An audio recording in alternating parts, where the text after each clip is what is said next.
Servus, grüßt euch, hallo und Namaste zum Yoga Krirbig Yoga. Wir schauen uns einmal eine kurze Reihe an vom Vierfüßlerstand zum Bredel. Und da fangen wir gleich mal an. Ein Vierfüßler, meine kennt ihr ja. Da lassen wir den Rücken einmal durchhängen. Das tut richtig gut, unsere Organe, die freuen sich. Die fühlen sich zurückversetzt in die Urzeit, wo wir so durch die Welt gelaufen sind auf die Vierfüße. Und jetzt kommen wir mal zum Katzenbuckel. Fleißiger Buckel machen. Und wir schauen zu unserem Bauch.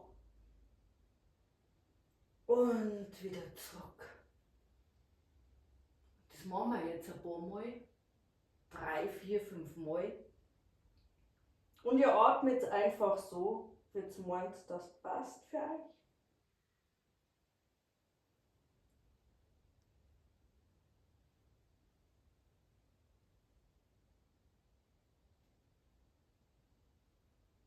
Und langsam kommt es zum Stillstand. Und dann stellen wir unsere Zehen auf und stellen wir uns hoch zum großen Katzenbuckel. Auf mit dem Gesäß nach hinten oben. Die Fersen, die sind am Boden. Die Hände kräftig in die Matten einstemmen.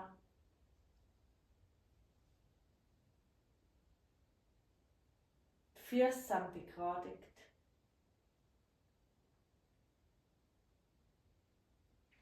Und von da aus, ja, da gehen wir jetzt halt ins Bredel rein.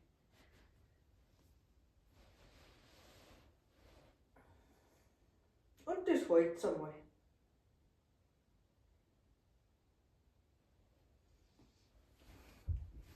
Ja, und jetzt haben wir es schon. Dann würde ich sagen, Servus, pfiat euch, Namaste und viel Spaß damit.